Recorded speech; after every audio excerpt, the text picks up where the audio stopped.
HP ಇದೆ. RPM ಬಂದ್ಬಿಟ್ಟು 3600 ಇದೆ. ಇದು ಒಂದು ಎವರೇಜ್ ಮೀಡಿಯಮ್ ಆಗಿ ಟೈಟ್ ಮಾಡಿ, ಜಾಸ್ತಿ ಟೈಟ್ ಮಾಡಕ್ಕೆ ಹೋಗ್ಬೇಡಿ. ನಾವು ಇದು ಹೆಂಗೆ ಕಲ್ತಿದ್ದು ಅಂತಂದರೆ, ಒಂದ್ಸತಿ ನಾವು ಸ್ಪ್ರೇ ಮಾಡ್ತಾ ಇದ್ದಾಗ ಹಾಳಾದಾಗ ನಾನು ತೊಗೊಂಡೋಗಿದ್ದೆ ಮುಡಿಗೆರೆಗೆ. ಸಕ್ಕತ್ತಾಗಿದೆಲ್ಲ. Good morning, welcome back to another blog. ಮೇಲ್ಗಡೆ ನಾವು ಹಂಚ್ ತೆಗೆದ ಮೇಲೆ ರೂಫ್ ಕ್ಲೀನ್ ಮಾಡೋಕ್ಕೆ ಈ ಲಂಬಾರ್ಡಿನ ಮಿಷಿನ್ ಯೂಸ್ ಮಾಡ್ತಾ ಇದ್ದೀವಿ. ಈ ಮಿಷಿನ್ ಬಂದ್ಬಿಟ್ಟು ನೋಡಿ, ಸ್ಪೆಸಿಫಿಕೇಶನ್ ನೋಡಿ, HP ಬಂದ್ಬಿಟ್ಟು 5 HP ಇದೆ. RPM ಬಂದ್ಬಿಟ್ಟು 3600 ಇದೆ. ಇದು ಕಿಲೋವಾಟ್ ಬಂದ್ಬಿಟ್ಟು 3.68 ಇದೆ. ಇದು ಬಂದ್ಬಿಟ್ಟು ಗ್ರೀವ್ಸ್ದು ಲಂಬಾರ್ಡಿಂದ ಅಂತ. ಪಂಪ್ ಬಂದ್ಬಿಟ್ಟು ASP ಯೂಸ್ ಮಾಡ್ತಾ ಇದ್ದೀವಿ.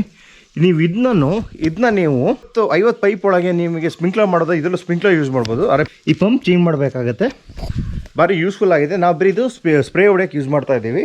ಈಗ ಏನು ಅಂತಂದರೆ ಇದು ಸೀಟಿಂಗ್ ಹೋಗಿದೆ, ಯಾಕೆಂದ್ರೆ ಪ್ರೆಷರ್ ಇಲ್ಲ. ಸೀಟಿಂಗ್ ಮತ್ತು ವಾಷರ್ ಗ್ಲ್ಯಾಂಡ್ ಹೋಗಿದೆ, ಅದನ್ನ ಚೇಂಜ್ ಮಾಡ್ತಾ ಇದ್ದೀವಿ. ಹಿಂಗೆ ಚೇಂಜ್ ಮಾಡೋದು ಅಂತ ತೋರಿಸ್ಕೊಡ್ತೀನಿ ಬನ್ನಿ. ಇದು ಬಂದ್ಬಿಟ್ಟು ಇಂಜಿನ್ ನಿಮ್ದು. ಇದು ಬಂದ್ಬಿಟ್ಟು ಪಿಸ್ಟನ್ ನೋಡಿ. ಪಿಸ್ಟನ್ ಬಂದ್ಬಿಟ್ಟು ನಿಮಗೆ RPM ಬಂದು 950. ಡೆಲಿವರಿ ಬಂದ್ಬಿಟ್ಟು ನೋಡಿ 36 ಲೀಟರ್ಸು. ಇದು ಇದು ವೆಯ್ಟ್ ಬಂದ್ಬಿಟ್ಟು 28 kgs ಇದೆ. ಇದು ಮತ್ತು 3 HP ಇದೆ. ಇದು ಬಂದ್ಬಿಟ್ಟು ನಿಮಗೆ ASP ಪಂಪ್. ಇದು ಬನ್ನಿ ಈಗ ಸೀಟಿಂಗ್ ಹೆಂಗೆ ಚೇಂಜ್ ಮಾಡೋದು ಅಂತ ತೋರಿಸ್ಕೊಡ್ತೀನಿ ನಾನು ನಿಮಗೆ. ನೋಡಿ, ಇದು ಬಂದ್ಬಿಟ್ಟು ನಿಮಗೆ ಪಿಸ್ಟನ್ ಇರುತ್ತೆ. ಇಲ್ಲೊಂದು ಸೀಟಿಂಗ್ ಇರುತ್ತೆ, ಇಲ್ಲೊಂದು ಸೀಟಿಂಗ್ ಇರುತ್ತೆ. ಇದರೊಳಗೆ ಗ್ಲ್ಯಾಂಡ್ ಇರುತ್ತೆ, ವಾಷರ್ ಗ್ಲ್ಯಾಂಡ್ ಇರುತ್ತೆ. ನಾವು ಫಸ್ಟು ನೋಡಿ ಈ ಮೂರನ್ನ ಬಿಚ್ಕೋಬೇಕು. ನೋಡಿ, ಫಸ್ಟು ಎಲೆಂಕಿಯಲ್ಲಿ ಇದನ್ನ ಬಿಚ್ಕೋಬೇಕು. ಇದನ್ನ ಫಸ್ಟ್ ಲೂಸ್ ಮಾಡ್ಕೋಬೇಕು ನಾವು. ರಿಂಗ್ಸ್ ಇರುತ್ತಲ್ಲ, ಇದು ಮೂರು ಇರುತ್ತೆ. ಮೂರು ಬಿಚ್ಕೊಳ್ಳಿ. ನೋಡಿ, ಬಿಚ್ಕೊಂಡು ಈಗ ಮೂರು. ಇದು ಎಲೆಂಕಿ ಯೂಸ್ ಮಾಡ್ಕೋಬೇಕು. ಕೆಳಗಿದ್ದು ಸೀಟಿಂಗ್ ಬೋರ್ಡ್ ಬಿಚ್ಕೊಳ್ಳಿ. ನೋಡಿ, ಈ 2 ಸೈಡ್ದು ಬಿಚ್ಕೊಂಡು ಇಲ್ಲಿ ನೋಡಿ, ಈ ಬೋಲ್ಟ್ ಬಿಚ್ಕೊಂಡು ಇಲ್ಲಿ. ಇದು ನೋಡಿ, ಈಗ ತಗೊಳ್ಳೋಣ. ಈಗ ಇದನ್ನ ನೋಡಿ, ಇದನ್ನ ತೆಗೆದ್ವಾ. ನಿಮ್ಗೇನು ಅಂತ ಎಲ್ಲ ಒಂದು ಸೈಡ್ ತೆಗೆದ್ಮೇಲೆ ಕ್ಲೀನಾಗಿ ಒಂದು ಸೈಡ್ ಇಟ್ಕೊಂಬಿಡಿ, ಯಾಕೆಂತಾರೆ ಮಿಸ್ ಆಗೋ ಚಾನ್ಸಸ್ ಇರುತ್ತೆ. ಯಾಕೆಂತಾರೆ ಈಗ ನೋಡಿ, ಇದನ್ನ ತೆಗೋಣ. ಈಗ ಮೇಲ್ಗಡೆ ತೆಗೆದು ನೋಡೋಣ. ಇದು ನೋಡಿ ಕಸ ಎಲ್ಲ ಕಟ್ಕೊಂಡಿದೆ. ನೋಡಿ, ಇಲ್ಲಿ ಕಸ ಎಲ್ಲ ಕಟ್ಟಿದೆ. ಇದು ನೋಡಿ, ಇದೇ ಸೀಟಿಂಗ್. ಇದು ನೋಡಿ, ಇದು ಸೀಟಿಂಗ್. ಇದು ನೋಡಿ, ಇದರಲ್ಲೆಲ್ಲ ಕಸ ತುಂಬ್ಕೊಂಡಿದೆ.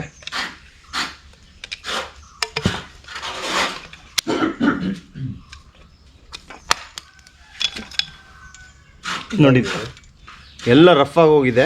ಇದು ಹೆಂಗೆ ಚೆಕ್ ಮಾಡೋದು ಅಂತ ಹೇಳ್ಕೊಡ್ತೀನಿ ನಾನು. ಇದನ್ನ ಇಲ್ಲಿ ನೋಡಿ, ಸಿಗಾಕೊಂಡಿದೆ ಇಲ್ಲೊಂದು. ನೋಡಿ, ಚೆಕ್ ಮಾಡೋಣ ಇದನ್ನ. ಈಗ ನೋಡಿ, ಕೆಳಗಿಂದ ಬಿಚ್ಚಿದ್ವಲ್ಲ, ಈಗ ಮೇಲ್ಗಡೆ ತೆಗಿಬೇಕೀಗ. ನೋಡಿ, ಇದು ಫುಲ್ ಹೋಗ್ಬಿಟ್ಟಿದೆ ವಾಷರ್. ಇದು ನೋಡಿ, ಇದು ಕಾಣಿಸ್ತಿದೆಯಲ್ಲ, ಇಲ್ಲಿ ನೋಡಿ ಸ್ಪ್ರಿಂಗ್ ಎಲ್ಲ ಹೊರಗಡೆ ಬಂದುಬಿಟ್ಟಿದೆ. ನೋಡಿ, ಇದು ಹೋಗಿದೆ. ಇದು ವಾಷರ್ ಎಲ್ಲ ತೆಗೆದ್ವಿ. ಈಗ ಗ್ಲ್ಯಾಂಡ್ ತಕ್ಕೋಬೇಕು. ಇಲ್ಲಿ 2 ಬೋಲ್ಟ್ ಇರುತ್ತೆ, ಅದನ್ನ ತಕ್ಕೋಬೇಕು. ಇದು ತಕ್ಕೊಂಡು ಇನ್ನು ಹೇಳ್ಕೊಳ್ಳಿ. ವಾಷರು ಚೆನ್ನಾಗಿದೆ, ಏನಾಗಿಲ್ಲ. ವಾಷರ್ ಇದು ಕ್ಲೀನಾಗಿದೆ. ಅದನ್ನು ಸೀಟಿಂಗ್ದೇ ಪ್ರಾಬ್ಲಮ್ ಇತ್ತು, ಸೀಟಿಂಗ್ದೊಂದು ರೆಡಿ ಮಾಡಿಕೊಂಡ್ರೆ ಸಾಕಿದೆ. ನೋಡಿ, ಹೆಂಗಿದ್ರು ತೆಗ್ದಿರ್ತೀರಾ, ಕ್ಲೀನ್ ಮಾಡ್ಕೊಂಬಿಡಿ. ಹೊಸ ಗ್ರೀಸ್ ಹಾಕಿ ಆಮೇಲೆ. ಸಿಂಪಲ್ ಇದು, ಏನು ಜಾಸ್ತಿ ಏನು ಟೆಕ್ನಿಕಲ್ ಇಶ್ಯೂಸ್ ಏನಿಲ್ಲ. ಲೈಟಾಗಿ ಒಂದ್ಸತಿ ನೋಡಿಕೊಂಡ್ರೆ ಕರೆಕ್ಟಾಗಿ ವಾಷರ್ ಹೆಂಗೆ ಹಾಕೋದು ಅಂತ ನೋಡಿಕೊಂಡ್ರೆ ಸಾಕಷ್ಟೇ. ಇದೆಲ್ಲ ನಾವೇ ಮಾಡ್ಕೊಂಬಿಡ್ತೀವಿ. ಇಲ್ಲಿ ಕಲಿತು ವರ್ಕ್ಶಾಪಿಗೆಲ್ಲ ಕೊಡೋದು ಒಂದಿನ ಆಗುತ್ತಾ? ಅರ್ಧ ಗಂಟೆ ಕೆಲಸ. ಇದು 3 ದಿವಸ ಮಾಡಿಬಿಡ್ತಾರೆ. ಈಗ ನೋಡಿ, ಈ ವಾಷರ್ ಗ್ಲ್ಯಾಂಡ್ ಬಂದ್ಬಿಟ್ಟು 2ಕ್ಕೆ 150 ರೂಪೀಸ್ ಏನೋ. ಇದು ಬಂದ್ಬಿಟ್ಟು ASP ಬಂದ್ಬಿಟ್ಟು ಒಳ್ಳೆ ಕಂಪ್ನಿದು 165, 150 ಕೊಡ್ತಾರೆ.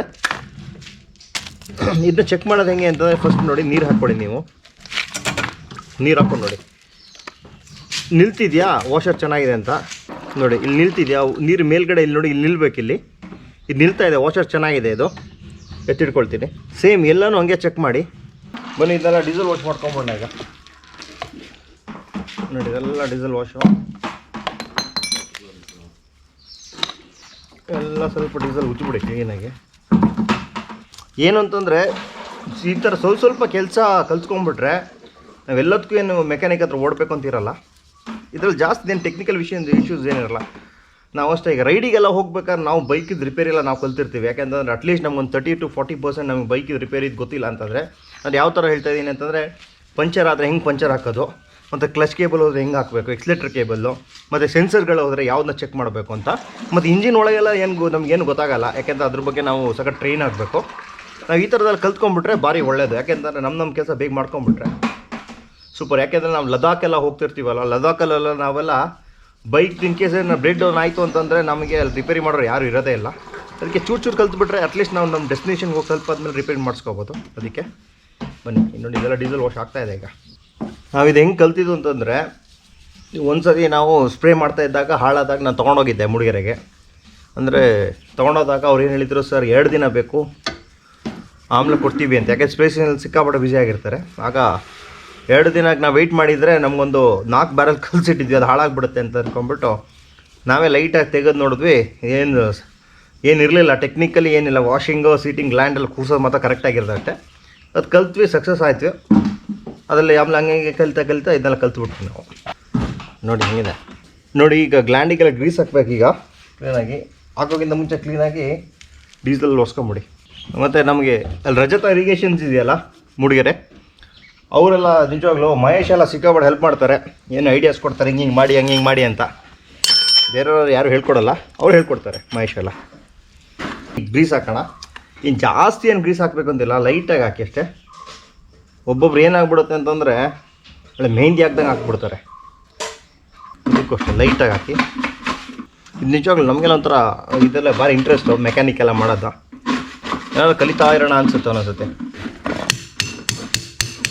ಇದಾಕಿದ್ಮೇಲೆ ಇದು 2 ಸೈಡ್ ಬೋಲ್ಟ್ ಹಾಕ್ಕೊಂಬಿಡಿ. ಈಗ ಬನ್ನಿ ಸೀಟಿಂಗ್ ಹಾಕೋಣ. ಸೀಟಿಂಗ್ ಬಂದುಬಿಟ್ಟು ನೋಡಿ ಹಿಂಗೆ ಹಾಕ್ಬೇಕು. ಟೋಟಲು 6 ಸೀಟಿಂಗ್ ಹಾಕಬೇಕು. ಮೇಲ್ಗಡೆ 3 ಮತ್ತು ಕೆಳಗೆ 3. ಬನ್ನಿ ಈಗ ಫಿಟ್ ಮಾಡೋಣ. ಈಗ ನೋಡಿ ಕರೆಕ್ಟಾಗಿ ಕೂರಿಸ್ಕೋಬೇಕಿದು. ನೋಡಿ ಹಿಂಗೆ ಕರೆಕ್ಟಾಗಿ ಕೂರಿಸಿ. ಮತ್ತು ನೋಡಿ ಈಗ ಇಲ್ಲಿ 3 ವಾಷರ್ ಹಾಕ್ಬೇಕು. ಈಗ ಲೈಟಾಗಿ ಸೇಮು, ಜಾಸ್ತಿ ಗ್ರೀಸ್ ಹಾಕೋಬೇಡಿ, ಲೈಟಾಗಿ ಮೇಲೆ. ಇದು ನೋಡಿ ವಾಷರ್ ಸೀಟಿಂಗ್ ಕೂರ್ತಿದ್ದು.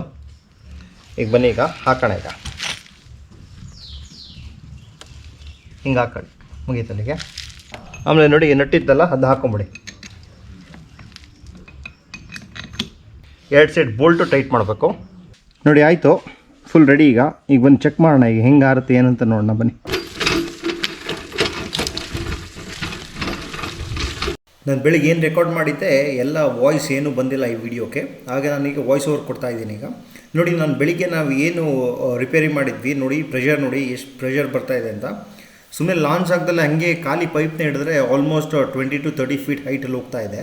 ವಿತೌಟ್ ಏನಂತ ಲಾಂಚ್ ಇದ್ದರೆ ಇನ್ನೂ 2-3 ಲಾಂಚ್ ಹಾಕೊಂಡು ಹೊಡಿಬೋದು.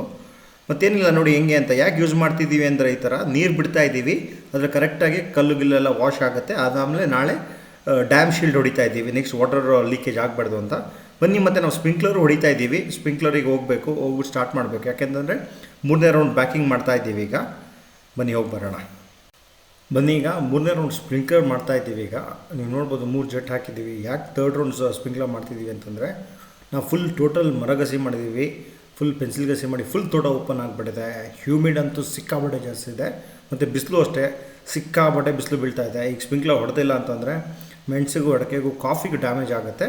ಅದಕ್ಕೆ ಹೊಡಿತಾ ಇದ್ದೀವಿ. ನೋಡಿ ಪಪ್ಪ ನಿಂತಿದ್ದಾರಲ್ಲಿ. ನಾವೀಗ 3rd ರೌಂಡ್ ಸ್ಪ್ರಿಂಕ್ಲರ್ ಮಾಡ್ತಿದ್ದೀವಿ. ಇನ್ನು ನೆಕ್ಸ್ಟ್ ನಾಳೆಯಿಂದ ನೀವು ಸ್ಪ್ರಿಂಕ್ಲರ್ ವೀಡಿಯೋನೂ ನೋಡ್ತಾ ಇರ್ತೀರಿ ಜೊತೆಗೆ. ಬನ್ನಿ, ಇವ್ರ ಹೆಸರು ಬಂದುಬಿಟ್ಟು ಪ್ರದೀಪ್ ಅಂತ. ಇವ್ರು ಬಂದುಬಿಟ್ಟು ಗೋಣಿ ಬಿಡೋದು ಎಲೆಕ್ಟ್ರಿಷಿಯನ್. ಇವರು ನಮ್ಮದು ಕಾರ್ದು ಬ್ಯಾಟ್ರಿ ನೋಡಿ ಏನಾಗಿದೆ ಅಂತ ರಸ್ಟ್ ಬಂದಂಗೆ ಆಗಿಬಿಟ್ಟಿದೆ. ಅದಕ್ಕೆ ಅವರೊಂದು ಒಳ್ಳೆ ಇನ್ಫಾರ್ಮೇಷನ್ ಕೊಟ್ಟರು. ಏನು ಅಂತಂದರೆ ಹೆಂಗೆ ರಸ್ಟ್ ಫ್ರೀ ಹೆಂಗೆ ಮಾಡ್ಬೋದು ಅಂತ. ಅದನ್ನ ತೋರಿಸ್ಕೊಡ್ತೀನಿ, ಏನೇನು ಯೂಸ್ ಮಾಡಿದ್ರು ಏನು ಅಂತ ಎಲ್ಲ ಹೇಳ್ಕೊಡ್ತೀನಿ. ಬನ್ನಿ, ಹೆಂಗೆ ಮೇಂಟೈನ್ ಮಾಡ್ಬೋದು ಅಂತಲೂ ಹೇಳ್ಕೊಟ್ರು.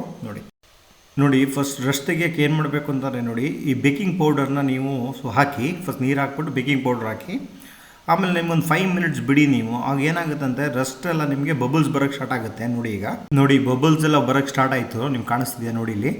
ಅದೇನಾಗುತ್ತೆ ಅಂತ ಆಮೇಲೆ 5 ಮಿನಿಟ್ಸ್ ಬಿಟ್ಬಿಟ್ಟು ಕ್ಲೀನಾಗಿ ಒರೆಸ್ಕೊಂಬಿಟ್ರೆ ಕ್ಲೀನಾಗಿ ಆಗಿಬಿಡುತ್ತೆ ಅದು. ನೋಡಿ ಎಷ್ಟು ಕ್ಲೀನಾಗಿದೆ ಅಂತ. ಇದು ನಿಜವಾಗ್ಲೂ ಹೊಸ ಥರದ್ದು ಕಾಣಿಸ್ತಿದೆ ಟರ್ಮ್ನಲ್ಲಿ. ಈಗ ನೋಡಿ, ಈಗ ಅದ್ರ ಜೊತೆಗೆ ವ್ಯಾಸ್ಲಿನ್ ಹಾಕ್ತಾಯಿದ್ದಾರೆ, ಮೇಲೆ ವ್ಯಾಸ್ಲಿನ್ ಹಾಕ್ತಾಯಿದ್ದಾರೆ. ಅದು ಹೆಂಗಿದ್ರು ಪೆಟ್ರೋಲಿಯಂ ಪ್ರಾಡಕ್ಟ್ ನಿಮಗೆ, ಅದರಲ್ಲಿ ನಿಮಗೆ ರಸ್ಟ್ ಫ್ರೀ ಆದಂಗೆ ಅದು ನೋಡ್ಕೊಳ್ಳುತ್ತದು. ನೋಡಿ ವ್ಯಾಸ್ಲಿನ್ ಹಾಕ್ತಾಯಿದ್ದಾರೆ. ಈಗ ಅವ್ರು ಬಂದುಬಿಟ್ಟು ಖಾಲಿ ಇಷ್ಟೇ ಮಾಡಿದಾಗ ಒಳ್ಳೆ ಇನ್ಫಾರ್ಮೇಷನ್ ಸಿಕ್ತು ನನಗೆ. ಅದಕ್ಕೆ ವಿಡಿಯೋಗೆ ಹಾಕೋಣ ಅಂತ ಯೋಚನೆ ಮಾಡಿದೆ. ತುಂಬ ಇನ್ಫಾರ್ಮೇಟಿವ್ ಆಗಿದೆ ಮಾತ್ರ. ಮತ್ತು big thumbs up to Pradeep, thank you very much ಈ ಇನ್ಫಾರ್ಮೇಷನ್ ಕೊಟ್ಟಿದ್ದಕ್ಕೆ. ಬನ್ನಿ, ಈಗ ಮೂಡಿಗೆರೆಗೆ ಹೋಗಿ ಬರೋಣ. ಟೈಮ್ ಬಂದುಬಿಟ್ಟು 4:30 ಆಗಿದೆ. ನೋಡೋಣ ಮೂಡಿಗೆರೆಯಲ್ಲಿ ಯಾರು ಸಿಗ್ತಾರೆ ಅಂತ. ಆಫ್ಟರ್ ಲಾಂಗ್ ಟೈಮ್ ಹೋಗ್ತಾ ಇದ್ದೀನಿ ಮೂಡಿಗೆರೆಗೆ ಈಗ. ಮತ್ತು ಬಿಸಿಲು ಅಂತೂ ಸಿಕ್ಕಾಬಟ್ಟೆ ಇದೆ. ಬಿಸಿಲು ಮಾತ್ರ ಕಣ್ಣಿಗೆ ಒಳ್ಳೆ ಕುಗ್ತಾ ಇದೆ. ನೋಡಿ ಮಾತ್ರ ಹೆಂಗಿದೆ ಅಂತ. ನೋಡಿ ಎಷ್ಟು ಬ್ರೈಟ್ ಆಗಿದೆ ಅಂತ. ಬನ್ನಿ ಹೋಗಿ ಬರೋಣ ಮೂಡಿಗೆರೆಗೆ. ಬನ್ನಿ, ಮೂಡಿಗೆರೆ ಹೇಳಿದ್ನೆಲ್ಲ ಬಂದಿದ್ದೆ. ಮೂಡಿಗೆರೆ ಬಂದಂಗೆ ನನ್ನ ಫ್ರೆಂಡ್ ಸಿಗ್ತಾನೆ, ನಂದನ್ ಅಂತ. ನಂದನ್ ಏನಮ್ಮ ಏನು ಸಮಾಚಾರ? ನಂದನ್ನು ಮಾಡ್ಕಲ್ಲ ಅಂತ ಇವನು ಕಾಫಿ ಪ್ಲಾಂಟರು. ಒಟ್ಟಿಗೆ ಎಲೋಷಸಲ್ಲಿ ಇದ್ವಿ ನಾವು, ಹಂಗೆ ಒಂದು ಲೆಮನ್ ಜ್ಯೂಸ್ ಕುಡ್ಕೊಂಡು ಹೋಗೋಣ ಅಂತ ಬಂದ್ವಿ. ನೋಡಿ ಮತ್ತೇನಮ್ಮ ಸಮಾಚಾರ? ಏನಿಲ್ಲ ನಾವು ಹೇಳ್ಬೇಕು. ಮತ್ತೆ ವಿಶೇಷ ಏನಾಗ್ತಿದೆ ಕೆಲಸ ಎಲ್ಲ? ಕೆಲಸ ನೀರು ಹೊಡಿತಾ ಇದೆ, ಸ್ಪ್ರಿಂಕ್ಲರ್, ಮಳೆ ಬಂದಿಲ್ಲ ಅಲ್ಲ. ಆದರೆ ನೋಡಿ ನಮಗೆಲ್ಲ ಒಂದು ಅರ್ಧ ಇಂಚ್ ಮೇಲೆ ಬಂದಿದೆ, ಇವರಿಗೆ ಎಷ್ಟು ಸೆನ್ಸ್ ಬಂದಿದೆ ನಿಮ್ಗೆ ಮಳೆ? 10 ಸೆನ್ಸ್ ಬಂದಿದೆ ಪಾಪ. ಇವು 10 ಸೆನ್ಸ್ ಬಂದು ಹಾಳು ಮಾಡಾಕ್ಬಿಟ್ಟಿದೆ. ಸಕ್ಕತ್ತಾಗಿದೆಲ್ಲ. ಮೂಡಿಗೆರೆ ಹೋಗಿ ಬಂದೆ. ಮತ್ತು ಇವತ್ತಿನ ನೋಡಿದ್ರಲ್ಲ, ಬ್ಲಾಗ್ ಇಷ್ಟ ಆಗಿದೆ ಅಂದ್ಕೊಳ್ತೇನೆ. ವಿಡಿಯೋ ಇಷ್ಟ ಲೈಕ್ ಮಾಡಿ, ಶೇರ್ ಮಾಡಿ, ಸಬ್ಸ್ಕ್ರೈಬ್ ಮಾಡಿ ಚಾನಲ್. ನೆಕ್ಸ್ಟ್ ಬ್ಲಾಗಲ್ಲಿ ಸಿಗೋಣ. Thank you very much. Know that they ride or die. I keep boys by my side. Know that they ride or die.